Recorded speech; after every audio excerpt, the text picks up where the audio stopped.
This channel does not promote any violent, harmful, or illegal activities. All content provided by this channel is meant for an educational purpose only. নমস্কার, টিভি9 বাংলায় আপনাদের স্বাগত জানাই। আপনাদের সঙ্গে রয়েছি আমি চয়নিকার। শুরুতেই মালদার দিকে চোখ রাখবো। এখনো থামথামে মালদার সুখদেবপুরের ভারত বাংলাদেশ সীমান্ত। বিএসএফ কে এখনো কাঁটাতার বসাতে বাধা বর্ডার গার্ড বাংলাদেশের। ক্রমাগত উস্কানি দিয়েই চলেছে বিজিবি। ওপার থেকে ছোড়া হচ্ছে পাথর ঢিল। সীমান্তের কাছেই বাংকার তৈরি করেছে বিজিবি। পরিস্থিতির উপর কড়া নজর রাখছে বিএসএফ। গতকাল আপনাদের সামনে আমরা যে ছবি তুলে ধরেছিলাম নদিয়া মালদার ছবি, এবং সেখানেও কিন্তু বিজেপির আস্ফালনের ছবি আপনাদের সামনে আমরা তুলে ধরেছিলাম। আজ সকাল থেকে আপনাদের সামনে আমরা ত্রিপুরার ছবি তুলে ধরেছি, যেখানে একদল বাংলাদেশি দুষ্কৃতী কিভাবে তাণ্ডব চালায়, বন্দুক কেড়ে নেওয়ার চেষ্টা করে, লাঠি সোটা অস্ত্র নিয়ে বিএসএফ জওয়ানদের ওপর চড়াও হয়। আর এখন যে ছবি আপনাদের দেখাচ্ছি মালদার সুখদেবপুরের ভারত বাংলাদেশ সীমান্তের ছবি। বিএসএফ কে এখনো কাঁটাতার বসাতে বাধা বর্ডার গার্ড বাংলাদেশের। সায়ন্ত রয়েছে আমাদের সঙ্গে সরাসরি, আমরা চলে যাব সায়ন্তর কাছে। সায়ন্ত, কি চাইছে বিজেপি? কেন কাঁটাতার বসাতে পারবে না বিএসএফ? কোথায় বাধা?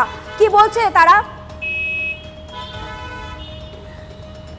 দেখো, বর্ডার গার্ড অফ বাংলাদেশ কিন্তু মূলত এই ফেন্সিং বসানোর নামে যে ধরনের পরিস্থিতি তৈরি করার চেষ্টা করছে তা ঘিরে কিন্তু বিএসএফ আর দেশের যারা প্রশাসনিক মহলে যারা মাথায় বসে আছেন তারা একটা বিষয়ে নির্দিষ্ট হচ্ছেন যে এই ধরনের ঘটনা ঘটিয়ে সীমান্তের পরিস্থিতি উত্তপ্ত করতে চাইছে বর্ডার গার্ড অফ বাংলাদেশ।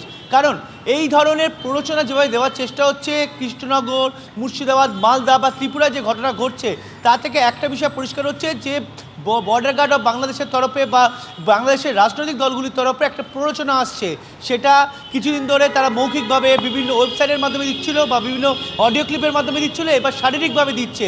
স্বাভাবিকভাবেই বিএসএফ যাতে কোনোভাবে প্ররোচিত না হয় সেটাই এখন মূলত দেখার বিষয়। ঠান্ডা মাথায় সীমান্ত পরিস্থিতি সামলাতে হবে, সীমান্তে যাতে কোনো রকম বেদখল না হয় সেটাও এখন দেখার বিষয়। তবে বিএসএফের ইন্টেলিজেন্স কিন্তু আরও একটা বিষয় বলছে, এইভাবে সীমান্তের পরিস্থিতি উত্তপ্ত করে এই বর্ডার গার্ড অফ বাংলাদেশ হোক বা বিএসএফ যারা বাংলাদেশের মৌলবাদী সংগঠনগুলো তারা চেষ্টা করবে অনুপ্রবেশ থেকে নজর সরিয়ে সে নতুনভাবে অনুপ্রবেশ ঘটানো। এবং বিএসএফ যদি এই জায়গায় ব্যস্ত হয়ে পড়ে তাহলে বিভিন্ন জায়গায় ফাঁকফোকরগুলো যেগুলো রয়েছে সেখান থেকে অনুপ্রবেশ ঘটানো হবে, জঙ্গি কার্যকলাপ বৃদ্ধি করা হবে এবং জঙ্গি সংগঠনগুলো। তার মানে তুমি বলতে চাইছো অনুপ্রবেশে পরোক্ষভাবে মদদ দিচ্ছে বিজেপি? একদমই নিঃসন্দেহে বলা যায়, কারণ বিজেপি, তুমি গতকাল ত্রিপুরার যে ঘটনা দেখা গিয়েছে যে যেখানে অনুপ্রবেশে যারা দুষ্কৃতী ছিল তাদেরকে নিরস্ত করার বদলে এই বিজেপি কী করলো যে তাদেরকেই মদত দিল বা তাদেরকে বিভিন্নভাবে বিএসএফকে সরিয়ে দেওয়া, অর্থাৎ 47 নম্বর পিলার থেকে বিএসএফকেই হটিয়ে দেওয়ার চেষ্টা করছে বা বলে দেওয়া হচ্ছে ভারতীয় ভূখণ্ডে যারা বিএসএফ দাঁড়িয়ে আছে তাদেরকে সরে যাওয়ার জন্য। অর্থাৎ বিজেপি যে কোনোভাবেই এই অনুপ্রবেশের ক্ষেত্রে হোক বা অন্যান্য বিষয় পরোক্ষভাবে মদত দিচ্ছে তা কিন্তু যত দিন যাচ্ছে তত পরিষ্কার হয়ে যাচ্ছে। তুমি আমাদের সঙ্গে থাকো। এদিকে মালদার সুখদেবপুরের ভারত বাংলাদেশ সীমান্তবর্তী এলাকার বাসিন্দারা কি বলছেন আপনাদের একবার শোনাই। আমাদের আমের গাছ আছে কিনা সব কেটে লেগে, কলাই কেটে লেগেছে। এবার ওই আপনার হাসিনা সরকার ছিল কিনা, ওই চলে যাওয়ার পর থেকে উৎপাত হয়েছে আমাদের অত্যাচার। কারা করছে এটা? বাংলাদেশের পাবলিক। তার ভাড়ার ভিতরে জমি আছে আপনার, গাছ আমার গাছ সব কেটে ডাল কেটে টুটা টুটা করে চলে গেছে। আমাদের তার বাহাটা হয়েছে কিনা, ওরা বাধা দেওয়ার চেষ্টা করছে যে আমরা হতে দেবো না, কিন্তু জিনিসটা তো আমাদের ইন্ডিয়ার মাটি দিয়ে হচ্ছে। এই তো পরিস্থিতি। বিডিআর মানে ওদের মদত করছে, হাজার হাজার পাবলিক এসে বিভ্রান্ত করছে। এখনো আছে হাজার হাজার পাবলিক, এখনো আছে। আমরা ছিলাম, আমরা তো আগে যেতে দিচ্ছে না যে তোমরা এখানে দাঁড়াও, আমরা দেখছি। আমরা আরো একবার চলে যাব আমাদের প্রতিনিধি সায়ন্তর কাছে। সায়ন্ত, বিগত কয়েকদিনের যদি আমরা পরিসংখ্যান তুলে ধরি তাহলে দেখা যাবে কোথাও বিজেপি তাদের নিজেদের ক্ষমতা আস্ফালন করছে, কোনো নদীকে বলছে সেটা নাকি তাদের, সেটা নাকি ভারতের নয়, কোনো রাস্তাকে হঠাৎ করে দাবি করে বসছে সেটা তাদের, কোথাও বাংলাদেশি দুষ্কৃতীরা ঢুকে পড়ে তারা একটা গন্ডগোল পাকানোর চেষ্টা করছে। মানে কোথাও গিয়ে একটা প্ররোচনা, একটা উস্কানি, একটা মানে যাতে অস্থিরতা বজায় থাকে তার কিন্তু কোনো কসুর করা হচ্ছে না, সব দিক থেকে সেটা জারি রয়েছে। একদমই, দেখো অস্থির পরিস্থিতি তৈরি করাই কিন্তু এখন অন্যতম লক্ষ্য বাংলাদেশের মৌলবাদী সংগঠনগুলি। আর আরও যদি একটু গুরুত্ব দিয়ে বলা যায় সেটা হচ্ছে দুদিন আগে ইউনূস প্রশাসন অর্থাৎ মোহাম্মদ ইউনূস তিনি নিজেই কিন্তু যুদ্ধের জিগিরটা তুলেছেন। যেভাবে তিনি মহড়ার একটি মহড়ায় গিয়ে যেভাবে যুদ্ধের কথা বলছেন, যুদ্ধের জন্য প্রস্তুত থাকার কথা বলছেন, সেখান থেকেই কোনো না কোনোভাবে এই বর্ডার যারা বর্ডার গার্ড বা বাংলাদেশি হোক বা বাংলাদেশ সেনা হোক বিভিন্নভাবে তারা কিন্তু উস্কানি পেয়ে যাচ্ছে খোদ প্রশাসনেরই যে সর্বোচ্চ মাথারা রয়েছে তার কাছ থেকে। একই সঙ্গে মৌলবাদী সংগঠনগুলো কিন্তু ইউনূস প্রশাসনকে চারপাশ থেকে ঘিরে রয়েছে। এইখান থেকে কোথাও মনে করা হচ্ছে যে সেই চাপের কাছে নতি স্বীকার হয়েছে ইউনূস প্রশাসন, সেখান থেকে পাচ্ছে উস্কানি। আর উস্কানিতেই কিন্তু এই সীমান্তে যারা দুষ্কৃতী কার্যকলাপে যুক্ত রয়েছে বা এই বর্ডার গার্ড অফ বাংলাদেশের একাংশ তারা নানাভাবে বিএসএফকে প্ররোচিত করার চেষ্টা করছে। অর্থাৎ উস্কানি ক্রমাগত চলছে এবং কতদিন এই উস্কানি চলবে কেউ জানে না। আপাতত তোমাকে ধন্যবাদ। এদিকে এই গোটা ঘটনা নিয়ে একটা রাজনৈতিক চাপানোতার শুরু হয়েছে। বিরোধীরা কি বলছেন এই ঘটনাকে নিয়ে আপনাদের শোনাই। বাংলাদেশে তদারক সুদখোর যে সরকার চলছে, সুদখোরের সরকার, তাদের বারোখিল্যতা ছাড়া এটা কিছু না।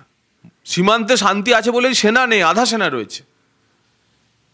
এই বাস্তবিকতা যদি বিজিবি বা বাংলাদেশ সরকার বুঝতে অপারগ হয় তাহলে বুঝতে হবে ভারতের সামরিক শক্তির কথা। এবং তুলনামূলক সামরিক শক্তির বিচারে এই যে বিজেপির বালখিল্যতা, এই বিজেপির বালখিল্যতার পরিণাম কি হতে পারে তা তারা ভেবে দেখুক। বাংলাদেশ চাইছে পাকিস্তান এবং চীনের ইশারায় ভারতবর্ষের সঙ্গে একটা উত্তেজনার বাতাবরণ তৈরি করতে। এক, বাংলাদেশে আজকে সাধারণ মানুষের আর্থিক অবস্থা চরম খারাপ। রাস্তা একটাই, ভারত বিরোধী জিগির তুলে পাকিস্তান চীনকে খুশি করা, ভারত বিরোধী জিগির তুলে দেশের মানুষের যে মূল সমস্যা সেখান থেকে দৃষ্টি ঘুরিয়ে দেওয়া। শুধু বাংলা নয়, বাংলার পাশাপাশি সীমান্তবর্তী অন্যান্য রাজ্যগুলোতেও কিন্তু বাংলাদেশের যে দুষ্কৃতীরা রয়েছে তাদের দাপাদাপি, তাদের মাতব্বরি শুরু হয়েছে। ত্রিপুরায় বিএসএফ এর উপর হামলা, বাংলাদেশি দুষ্কৃতীদের পানিসাগরে বিএসএফ জওয়ানের আগ্নেয়াস্ত্র করার চেষ্টা, সেই ছবি আপনারা দেখছেন।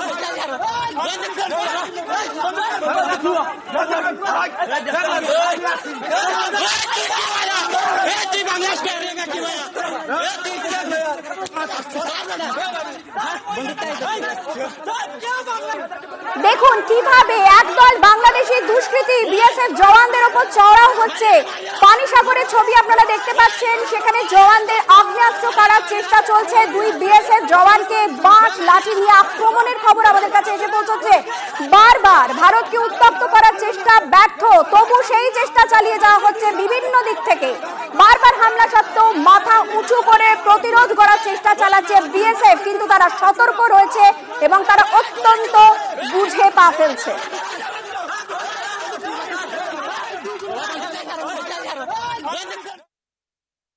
ওইখানে ঢুকে পড়েছিল বাংলাদেশি সিভিলিয়ানরা, গ্রামের লোকেরা হাতিয়ার ছিনিয়ে নিয়েছে আর বিএসএফ কে রড দিয়ে মেরেছে, আর বিএসএফ চুপচাপ দাঁড়িয়েছিল। এটা যে বিশ্বাসযোগ্য মনে হচ্ছে না আমার। বর্ডার এইরকম করে উত্তপ্ত এবং অশান্ত না হয়, যেখানে ফায়ারিং এর দরকার পড়ে। আগেও হয়েছে, it must be related to some kind of smuggling or something like that. তাহলে কারণ অতীতের ইতিহাস আমরা দেখেছি, যখনই আমরা বিএসএফ চেষ্টা করেছে স্মাগলিং ওদের পেছনে দৌড়ে ধরতে, তখনই দেখা গেছে যে পেছন থেকে কেউ কাটারি, কেউ বল্লম নিয়ে ওদের উপরে ধাওয়া করেছে বিএসএফ এর উপরে। মালদার ছবি আপনাদের সামনে তুলে ধরলাম, ত্রিপুরার ছবি আপনাদের সামনে তুলে ধরলাম। এবার নদিয়ার রংঘাটের ছবি দেখাবো। সীমান্তে ফের উস্কানি বাংলাদেশের, গায়ে পড়ে একেবারে বিএসএফ এর সঙ্গে সংঘাতের চেষ্টা চালাচ্ছে বিজেপি। নদিয়ার রংঘাটে ভারতের জায়গা দখল করে নিজেদের বলে দাবি করছে বিজেপি। মানে যখন তখন যা খুশি, কখনো নদীর কোনো একটি অংশকে বলা হচ্ছে তাদের, কখনো রাস্তার একটি অংশকে বলা হচ্ছে তাদের। ব্রিটিশ আমলের সীমানা ভাগের 53 নম্বর যে পিলার, সেটা ভেঙে দিয়ে জায়গা নিজেদের দখলে রাখতে চাইছে বিজেপি। এমনকি কোদালিয়া নদীটিও তাদের দখলে বলে মাইকে করে একেবারে প্রচার চালাচ্ছে বিজেপি। ভাবুন, এমনিতে ক্ষান্ত থাকছে না, একেবারে মাইকে করে প্রচার চালানো হচ্ছে যে গোটা নদীটাই তাদের। এখন নতুন করে সীমান্তে বিএসএফ কাঁটাতার বসালে জায়গা কমে যাবে, এই আশঙ্কা থেকেই সীমান্তে অশান্তি পাকাচ্ছে বিজেপি। ইন্ডিয়ার প্লেয়ার আছে মিডিল পজিশনে, মানে মাঠের মিডিল পজিশনে আছে বড় প্লেয়ার পুকুরির মধ্যে। তা সত্ত্বেও ওরা বলছে যে ও আমাদের আন্ডারে তোমরা ওঠো, স্নান করবে না, মাছ ধরবে না, তোমরা নদীতে নামতে পারবে না, যদি নদীতে নামো তাহলে লড়াই ঝগড়া গন্ডগোল হবে, তোমরা উঠে যাও। এইসব ঝামেলা মানে বিডিআররা মানে সংস্থা এইসব ঝামেলা করছে। ছোটবেলাতে দেখে আসছি ওই যে যেমন সীমান্তে গাছ দেখা যাচ্ছে, সীমান্তে যেমন গাছ দেখা যাচ্ছে, ওই যে ওই গাছগুলো সীমান্তে ওখানে আমাদের একটা পিলার আছে। হ্যাঁ, পিলার আছে আমাদের ইন্ডিয়া সরকারের, ভারতবর্ষের যে পিলারটা আছে, সেই পিলার দাবি করে আমরা যদি মনে করি যে আমাদের ভেতরটা অনেকটা ভেতরে আছে আমাদের জন্য, আমরা যদি দাবি করি। এটা 53, এইটা 52, আর 53 হচ্ছে কাশীপুর নেবুতলা, কাশীপুরের কোনায়। এই পিলারটা নেই, এই পিলারটা ওরা আউট করে দিয়েছে। এই আবহে আপনাদের সামনে কয়েকটি ব্ল্যাক স্পটের ছবি তুলে ধরবো। তার মধ্যে অন্যতম হচ্ছে স্বরূপনগরে সোনাই নদীর তীরে যে ব্ল্যাক স্পট, সেখানে পৌঁছে গিয়েছিল TV9 বাংলা। কাঁটা তারহীন সীমান্তে নানা প্রতিবন্ধকতার মধ্যেও সজাগ বিএসএফ। ঝোপঝাড় থেকে কুয়াশা, প্রতিকূলতা, অনুপ্রবেশের বিরুদ্ধে চলছে লড়াই।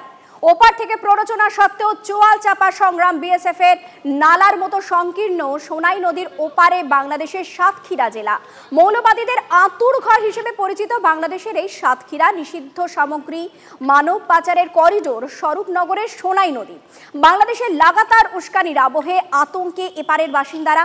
বাড়তি বাহিনী মোতায়েন করে পরিস্থিতি মোকাবিলায় বিএসএফ।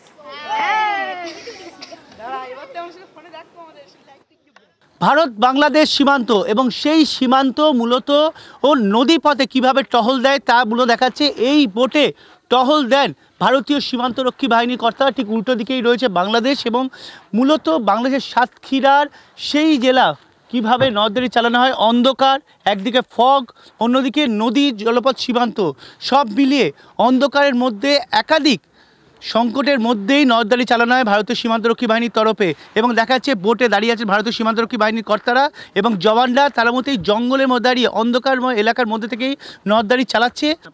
না, আমাদের কিছু বলে না, বরঞ্চ আমাদের সহযোগিতা করে।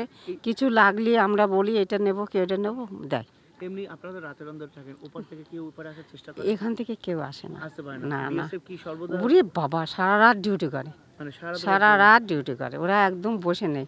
লাইট আছে এখানে, আমি ঘর ভেঙেছি বলে লাইটটা বন্ধ হয়ে গেছে, তবু এই একটা আছে, এই একটা আছে, এই পিছনে আছে। হ্যাঁ হ্যাঁ হ্যাঁ হ্যাঁ, খুব খুব ডিউটি করে ওরা, বাস্তব খুব ডিউটি করে ওরা। নিরাপত্তার দিক থেকে আমরা খুশি। উল্টো দিকে হচ্ছে বাংলাদেশ এবং বাংলাদেশের ওপারটাও কিন্তু সম্পূর্ণ জঙ্গলে ভরা, ঘন জঙ্গল, সাধারণ মানুষের বসবাস এবং সেখান থেকে কোনোভাবে অনুপ্রবেশ রোখাই হচ্ছে বিএসএফের কাছে মূলত চ্যালেঞ্জ। এবং এই জঙ্গল, অন্যদিকে নদী, একই সঙ্গে বিভিন্ন বিষাক্ত সাপ, পশু বিএসএফের জওয়ানদের অন্যতম চ্যালেঞ্জের জায়গা। আর সেটা তারা নিশ্চিতভাবে করে আসছেন বলেই দাবি করছেন সীমান্তবর্তী লাগোয়া গ্রামগুলির বাসিন্দারাই। ক্যামেরায় অর্ঘের সঙ্গে সায়ন্ত ভট্টাচার্য, TV9 বাংলা, স্বরূপনগর। এরপর আপনাদের সামনে আরো একটা গুরুত্বপূর্ণ তথ্য তুলে ধরবো, তা হচ্ছে বাংলাদেশি অনুপ্রবেশকারীদের জন্য জাল ভোটার আধার কার্ড তৈরির অভিযোগ। বারাসাতে গ্রেফতার মুহুরী। বারাসাতের নবপল্লীর বাসিন্দা সমীর দাসকে গ্রেফতার করেছে পুলিশ। জাল নথি তৈরি করিয়ে অনুপ্রবেশকারীদের ভারতের পাসপোর্ট পেতে সাহায্যের অভিযোগ সমীর দাসের বিরুদ্ধে। আপনাদের আরো একবার জানিয়ে রাখি, এই মুহূর্তের অত্যন্ত চাঞ্চল্যকর খবর। বাংলাদেশি অনুপ্রবেশকারীদের জন্য জাল ভোটার আধার কার্ড তৈরির অভিযোগ, বারাসাতে গ্রেফতার মুহুরী। আমাদের সঙ্গে টেলিফোনে রয়েছেন দীপঙ্কর। দীপঙ্কর, কি তথ্য সামনে আসছে, কি জানা যাচ্ছে? দেখো, এখনো পর্যন্ত যা জানা যাচ্ছে, সমীর দাস বারাসাতের নবপল্লীর বাসিন্দা। সে জাল ভোটার কার্ড এবং আধার কার্ড তৈরি করতো। বাংলাদেশের মানুষের সঙ্গে তার ওতপ্রোতভাবে যোগাযোগ ছিল এবং সেই যোগাযোগের ভিত্তিতেই সে ওখানকার মানুষের এখান থেকে জাল সব কার্ড বার করে দিতেন, আধার কার্ড এবং ভোটার কার্ড। যেটা জানা যাচ্ছে, তিনি মুহুরী বলে দাবি করেছেন পুলিশের কাছে। যদিও পুলিশ সূত্রে আমরা জানতে পারছি তিনি কোনো লাইসেন্স মুহুরীটা দেখাতে পারেননি। তার এক ছেলে পুলিশে আছেন, এক ছেলে দাঁতের ডাক্তার। সেখান থেকে পুলিশের সূত্র ধরে কোনো সহযোগিতা এই ছেলের কাছ থেকে পেত কিনা সেগুলোও পুলিশ খতিয়ে দেখছে। কিন্তু যে তথ্য জানা যাচ্ছে, তিনি এই জাল যে পাসপোর্ট কাণ্ড আছে, এই পাসপোর্ট কাণ্ডে পাসপোর্ট বার করবার ক্ষেত্রে যে নথিগুলো ব্যবহার করা হয়, অর্থাৎ ভোটার কার্ড, আধার কার্ড, পরিচয়পত্র, জন্ম সার্টিফিকেট, এই সমস্ত কাণ্ডে তার গুরুত্বপূর্ণ ভূমিকা থাকে এবং বাংলাদেশিদের এই সার্টিফিকেট বার করার ক্ষেত্রে তিনি উদ্যোগ নেন বা তার যে চক্র আছে সেই চক্র কাজ করে। সেই কারণেই কিন্তু তাকে গ্রেপ্তার করেছে বারাসাত থানার পুলিশ। আজ তাকে বারাসাত আদালতে তোলা হচ্ছে।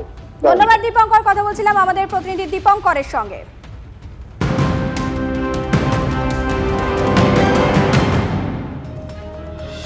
চোখ রাখবো আইসিডিএস কর্মীদের নবান্ন অভিযানের খবরে। নিউ মার্কেট চত্বরে আটকালো পুলিশ। আপনারা জানেন আইসিডিএস কর্মীদের আজ নবান্ন অভিযান, নিউ মার্কেট চত্বরে আটকালো পুলিশ, সেই ছবি আপনারা দেখছেন।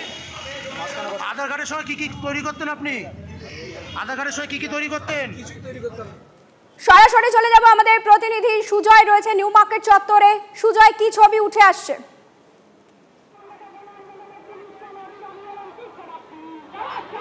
একেবারে সরাসরি সেই ছবিটা দেখাতে বলবো। আমার সহকর্মী অমিতকে দেখতে পাচ্ছ। আইসিডিএস যারা কর্মী রয়েছেন তারা যে মিছিলটা শুরু করেছিলেন সুবোধ মল্লিক স্কোয়ার থেকে, তাদেরকে ঠিক নিউ মার্কেট থানার সামনেই তাদেরকে আটকে দেওয়া হলো। পুলিশের তরফ থেকে একটা বিরাট ব্যারিকেড করা হয়েছে যাতে তারা কোনোভাবে নবান্ন অভিযান বা ধর্মতলা পর্যন্ত যেতে না পারেন, অর্থাৎ ধর্মতলার আগেই আটকে দেওয়া হয়েছে। আইসিডিএস যারা কর্মী রয়েছেন, যথেষ্ট সংখ্যক মহিলা পুলিশ কর্মী রয়েছেন এবং তার পাশাপাশি আইসিডিএস কর্মীরাও রয়েছেন, তাদেরকে এখানে আটকে দেওয়া হয়েছে। একটু চেষ্টা করব যারা রয়েছেন তাদের সঙ্গে একটু কথা বলার জন্য। সহকর্মী অমিত ছবিটা দেখাচ্ছে সরাসরি, যে দেখতে পাচ্ছে যে মহিলা পুলিশরা তাদেরকে আটকে দিয়েছেন, তাদেরকে মাঝপথে আটকে দিয়েছেন। একটু কথা বলবো যারা রয়েছেন। আপনাদেরকে এখানে আটকে দেওয়া হলো, আপনাদেরকে তো এখানেই আটকে দেওয়া হলো, আপনাদেরকে এখানে আটকে দেওয়া হলো, তাহলে তো নবান্ন অভিযান সফল হলো না। আমরা তো যাবই, আটকে দেওয়া হলো। ওনারা আটকালেও আমরা যাবো, নাহলে আমরা এখানে বসবো, গতবারে বসতে এসে আমরা 30 জন জেল কেটেছি, এখনো সেই কেস চলছে। অতএব আমরা আবার খাটবো। এইরকম স্বৈরাচার আমরা মানছি না, মানবো না। ইচ্ছে মতো ট্রান্সফার করা যাবে না। আমি আরো একটু ভেতরের ছবিটা দেখাতে বলবো। দেখতে পাচ্ছ যে রাস্তায় বসে পড়েছেন যারা অঙ্গনওয়াড়ি কর্মীরা রয়েছেন, রাস্তায় বসে পড়েছেন। আর সহকর্মী অমিত ছবিটা দেখতে হবে যে তারা দক্ষিণ 24 পরগনাতে তাদেরকে অবৈধভাবে বদলি করে দেওয়া হয়েছে সেই অভিযোগ সহ একাধিক দাবিতে তারা এখানে জড়ো রয়েছেন। এখানে তাদেরকে বসে, দিদি একটু কথা বলবো, আপনারা তো নবান্ন অভিযানে ডাক দিয়েছিলেন এবং এখানে আটকে দেওয়া হলো। সবসময় পুলিশের এই ভূমিকা আমরা দেখতে পাই। এর আগেও ধর্মতলাতে যখন আমরা অবরোধে নেমেছিলাম আমাদের সমস্যা নিয়ে, তখনও পুলিশের এই ভূমিকা আমরা দেখেছিলাম। আমরা নিরস্ত্র আসি, আমাদের সমস্যা নিয়ে আমরা আসি, আমরা সমস্যার সমাধানের জন্য আসি, কিন্তু ডিপার্টমেন্টও আমাদের কথা ভাবে না এবং মাননীয় মুখ্যমন্ত্রী উনিও আমাদের কথা ভাবেন না। আমরা বারবার মাননীয়ার সঙ্গে দেখা করার চেষ্টা করেছি, ডিপার্টমেন্টের সঙ্গে বসার চেষ্টা করেছি। আমরা প্রথমেই কিন্তু রাস্তায় নামি না, কিন্তু ডিপার্টমেন্টের কাছ থেকে কোনো সৎ উত্তর না পাওয়ার ফলে আমাদের রাস্তায় নামতে হয়। তার ফলে পুলিশের ভূমিকা কি আপনারা তো দেখতেই পাচ্ছেন। অনেক ধন্যবাদ সুজয়, আপাতত তোমাকে ধন্যবাদ। আমরা আবারও পরবর্তীতে এই খবরে ফিরব। দুলাল সরকার খুনে ইতিমধ্যে গ্রেফতার করা হয়েছে নরেন্দ্রনাথ তিওয়ারি সহ মোট 7 জনকে। আজ সকাল থেকে একের পর এক ব্রেকিং আপনাদের সামনে তুলে ধরেছে TV9 বাংলা।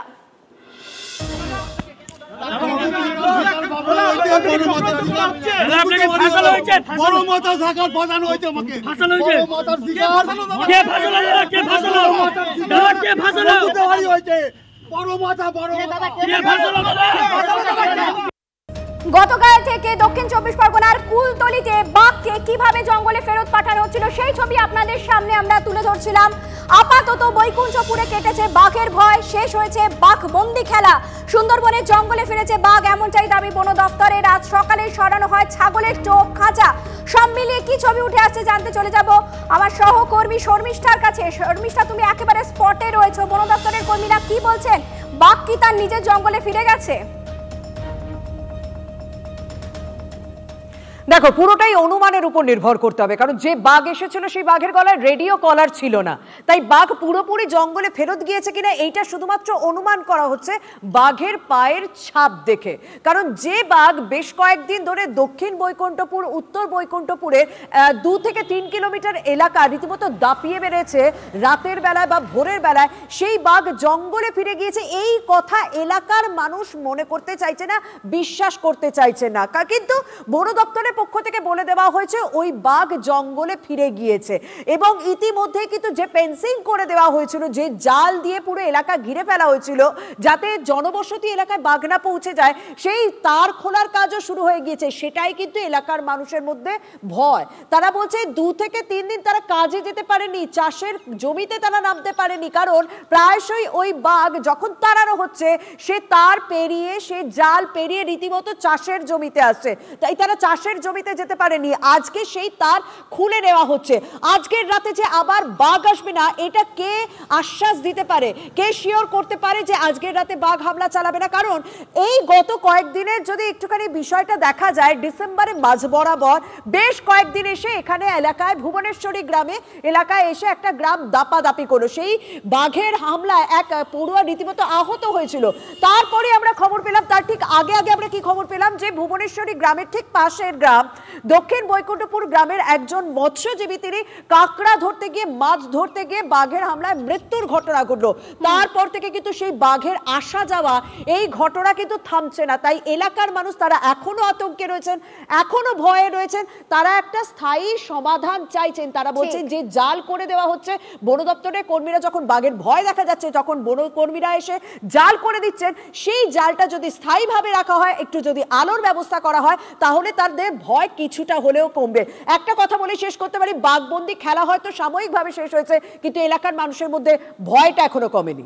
একদমই, সেটাই তো স্বাভাবিক। আপাতত তোমাকে ধন্যবাদ। শর্মিষ্ঠা একেবারে অন দ্য স্পট আমাদের সেই ছবি তুলে ধরলেন। এদিকে ডিএফও কি বলছেন আপনাদের শোনাই। চেকিংটা করতে গিয়েছিলাম সকালে, আমরা সাইন তো পেয়ে গিয়েছিলাম কি রাত্রির মধ্যে ও বেরিয়েছে এখান থেকে, কিন্তু চেকিং না করার পর্যন্ত আমরা কনফার্মেশনটা দিতে পারছিলাম না। তো এখনই গিয়ে তো দুটাই এরিয়াটাগুলো আমরা চেক করে নিয়েছি। তো ফাইনালি আমরা যে রিটার্নের যে পাগ মার্কসটা ছিল সেটা আমরা চিহ্নিত করতে পেরেছি। তো ওখানে ওটাই দিয়েই আমরা ফাইনালি কনফার্মেশনটা আমরা পেয়েছি কি ও রিটার্ন করে গেছে জঙ্গলের মধ্যে। এখান থেকে বেরিয়েছিল আজমলমারিতে, ওখানেই ফিরেছে।